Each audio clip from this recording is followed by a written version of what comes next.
Hi friends, welcome to our channel. నేను మీ శిల్పారెడ్డి. ఈరోజు వీడియోలో మీకు బొంబాయి చట్నీ చేసి చూపించబోతున్నాను. అదేనండి పూరీ కర్రీ. పూరీలోకైనా చపాతీలోకైనా చాలా అంటే చాలా బాగుంటుంది. నేను చేసినట్టు మీరు ట్రై చేసి చూడండి, అందరికీ నచ్చుతుంది. ఇక లేట్ చేయకుండా ఈ బొంబాయి చట్నీ ఎలా చేయాలో ఈ వీడియోలో చూసేద్దామా. ఇక్కడ నేను ఒక కుక్కర్ తీసుకున్నాను. కుక్కర్లో కొద్దిగా నీళ్లు పోసుకోవాలి. కొద్దిగా కూరగాయలు మునిగేటన్ని నీళ్లు పోసుకోవాలి. నేను ఇందులో సన్నగా కట్ చేసుకున్న బంగాళాదుంపలు 2, అలాగే ఒక క్యారెట్ తీసుకున్నాను. బీన్స్ ఒక 5-6 తీసుకొని చిన్న చిన్న ముక్కలుగా కట్ చేసి తీసుకున్నాను. లేదా చివర్లో మనం అటు ఇటు కట్ చేసుకొని 2 ముక్కలుగా అయినా కట్ చేసుకొని వేసుకోవచ్చు. మనం క్యారెట్ని అలాగే ఆలూని పీలప్ చేసైనా తీసుకోవచ్చు. లేదా ఇలాగే మనం నీళ్ళల్లో కొంచెం ఉప్పు వేసి ఒకసారి బాగా కలిపి ఒక విజిల్ పెట్టి ఈ వెజిటేబుల్స్ని ఉడికించుకోవాలి.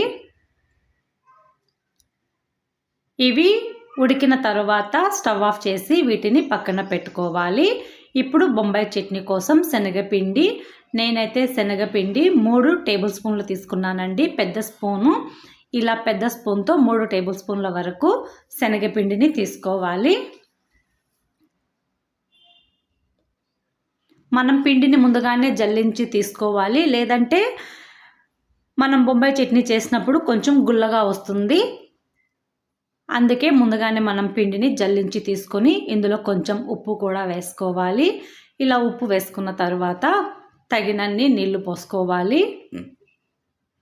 నేనైతే ఇక్కడ 3 గ్లాసుల నీళ్లు తీసుకున్నాను.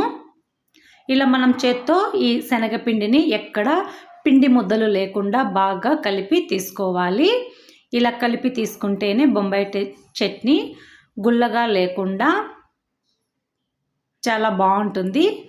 ఇలా మనం కొద్దిగా 2 గ్లాసుల నీళ్లు పోసి తీసుకోవాలి. ఎందుకంటే మళ్ళీ మనం వెజిటేబుల్స్ ఉడికించాం కదా, అవి కూడా ఇందులో యాడ్ చేసుకుంటాం.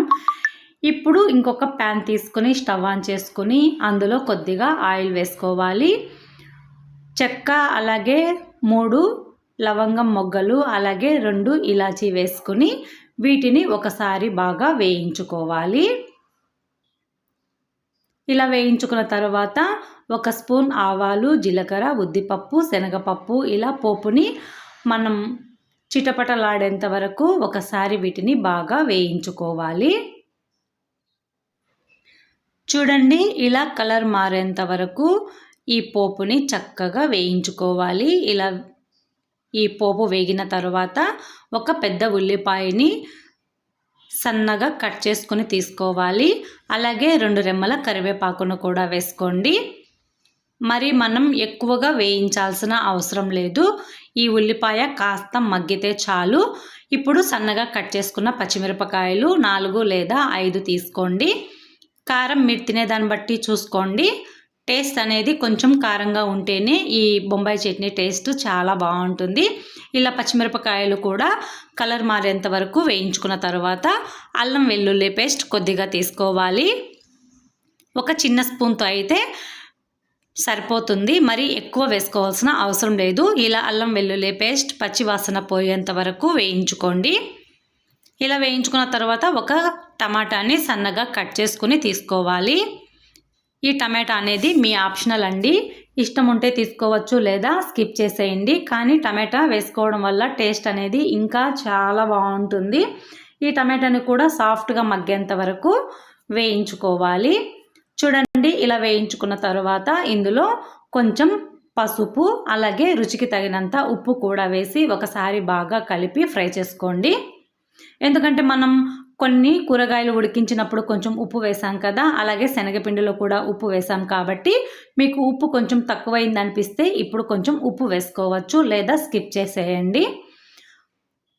ఇలా మనం శనగపిండిని ముందుగానే నీళ్ళల్లో కలిపి పెట్టుకున్నాం కాబట్టి పిండంతా అడుగున ఉంటుంది కాబట్టి ఒకసారి స్పూన్తో బాగా కలిపి ఈ పోపులో మనం శనగపిండి నీళ్ళని పోసి ఒకసారి గరిటెతో బాగా కలిపి పెట్టుకోవాలి.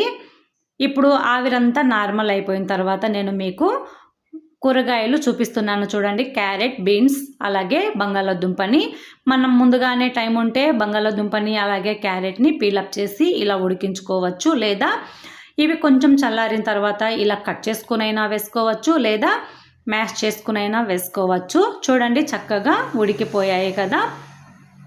ఇలా ఉడికిన వాటిని పక్కన పెట్టుకోవాలి. ఒకసారి ఈ బొంబాయి చట్నీని ఒకసారి గరిటెతో ఉండలనేది లేకుండా బాగా కలుపుకోవాలి.